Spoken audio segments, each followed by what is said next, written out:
All right, let's talk about that one master skill that really separates the doers from the true visionaries. We're talking about strategic thinking.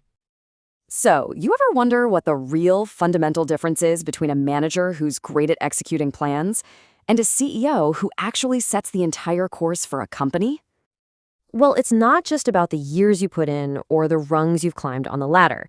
The real distinction, it's a mindset, a whole different way of seeing the business and its future. And here's the best part. This isn't some innate talent you're born with. It is absolutely a skill you can build. And in this explainer, we're going to break down the two-part playbook to help you develop that exact mindset. Okay, so what is strategic thinking really? When you boil it all down, it's about focusing on long-term success.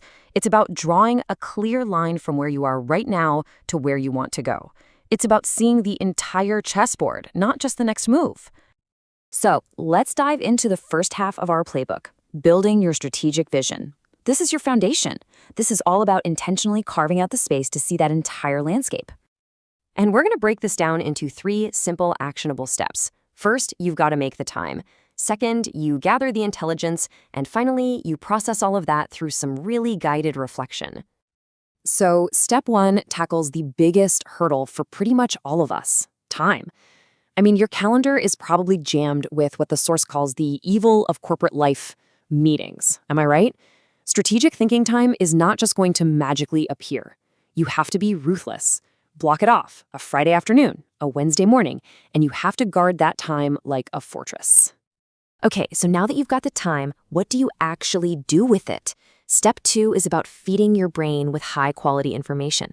You're basically gathering the raw materials for your vision by understanding trends, and I mean both the big societal shifts and the little details of your industry.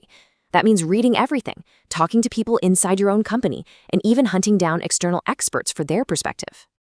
Now, with all that information swirling around, you move to step 3, reflection. And you can kick this off with a really powerful first question. Looking at all these trends, how do they actually impact us? Are they a tailwind pushing us forward, or are they a headwind we're going to have to navigate around? Next, you have to zoom out, and this is so crucial. Forget next quarter's targets just for a second. Ask yourself, where is our real, sustainable growth going to come from in the next 5 years? This question forces you to shift from thinking about the immediate to thinking about what's truly important. And finally, you've got to turn that lens inward, and with some brutal honesty. What are we uniquely great at? What is our superpower? And just as important, where are our gaps? What capabilities are we missing to actually win that future you're starting to imagine? But here's the thing, a vision is totally useless if it just stays stuck in your head. A strategic consultant once asked a group of CEOs, what's the biggest internal risk to your business? And you know what? The consensus was immediate, not making a decision. One of them even called it the silent killer. And that sets up the second, absolutely crucial part of our playbook perfectly. And that brings us right to play number 2, developing a bias for action. Because a brilliant vision without the courage to act on it is, well, it's just a daydream, right? This is how you turn all that great insight into real impact. And just like before, we've got 3 clear techniques to help you make decisions faster and with a lot more confidence. You're going to clarify your criteria, run a pilot test, and set a time limit. Okay, so here's the key. Remove the ambiguity before the pressure is on. Let's say you have to promote someone from your team. Instead of having this big, vague, gut feel debate in the moment, you create a simple framework ahead of time. Maybe your criteria are domain expertise, collaboration, and communication. All of a sudden, the decision gets a lot clearer. You're not just going with a feeling, you're evaluating against a standard you already set. But what about when you're paralyzed because you don't have enough information? You know, that classic analysis paralysis. The antidote is to run a test. A client in our source material was totally stuck choosing a super expensive new communication system. So instead of endless debate, she just had 2 departments pilot the top options. They came back with real-world data, and suddenly the final choice was obvious. And that's the big lesson here, isn't it?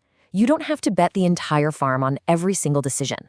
Just asking yourself, hey, what would a pilot test look like, is such a powerful way to de-risk the future. Always remember, a small test can prevent a really big mistake. And finally, what about those decisions that just drift? You know the ones. They don't have a hard deadline, so the debate just goes on and on and on forever. The solution? create your own urgency. Another client was stuck on a price increase as new data kept trickling in, so she finally just drew a line in the sand. All info by Friday, we make the decision on Monday. And she stuck to it. Sometimes you just have to force the issue yourself. So let's bring it all together. The leader's playbook for strategic thinking isn't just one thing. It's a really powerful formula, pairing a long-term strategic vision with a decisive bias for action. One without the other, it's just incomplete. You need both.